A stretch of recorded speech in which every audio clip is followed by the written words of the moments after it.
players of today are scared of LeBron. If they see LeBron standing in front of them, fear shakes, and I know this. You know, my era's out the league. We wasn't afraid of LeBron. But these guys today, he strikes fear in these guys. I can see it. So Paul Pierce, who's known for some very interesting comments in the past, especially when it comes to LeBron James, decided to chime in on the Eastern Conference Finals after Game 4. When he made these comments, obviously didn't sit too well with many LeBron James supporters, and one in particular would clap back at the truth. Before we begin, guys, make sure you hit the subscribe button and turn on notifications. As many of you have told me, my content is simply not getting out to you. And it seems as though the YouTube algorithm has been blocking most of my content, and one way you can circumvent that is by turning on notifications.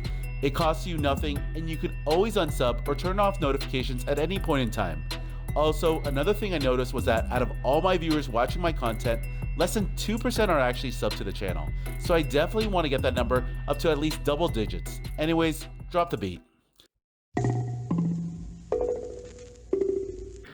So after Paul's comments on ESPN, Golden State's Draymond Green replied back to Paul on his IG story saying, "Enjoy retirement, man. You still fear Bron? Shut up already, we get it."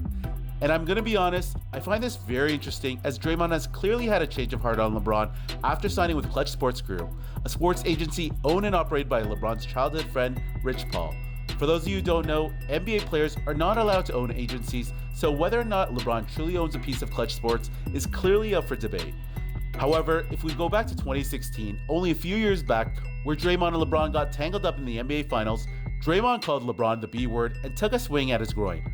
So when Paul made these comments, these were feelings he had dredged up a long time ago, back in his playing days against LeBron. His 2010 Celtics were the last team that defeated LeBron in the playoffs before LeBron went to South Beach to team up with D-Wade and Chris Bosh.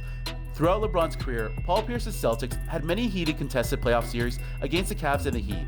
Most notably, when the Celtics won the NBA Finals in 2008, they had to go through the Cavs in a series that went 7 games.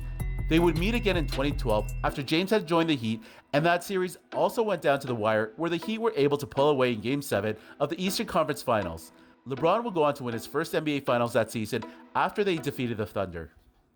Paul Pierce and LeBron James have had a total of 5 playoff series against each other, with Paul winning the first 2 in 2008 and 2010, and Bron winning the last 3 series in 2011, 2012, and 2014 when Paul Pierce was with the Nets.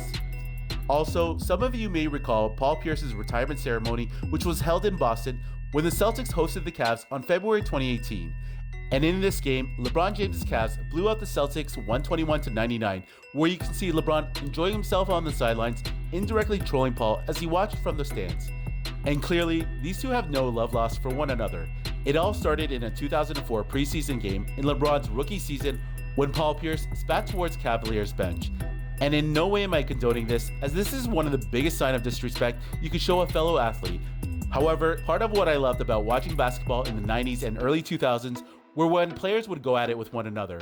There were no friends on the court, and it was a kill or be killed type of mentality.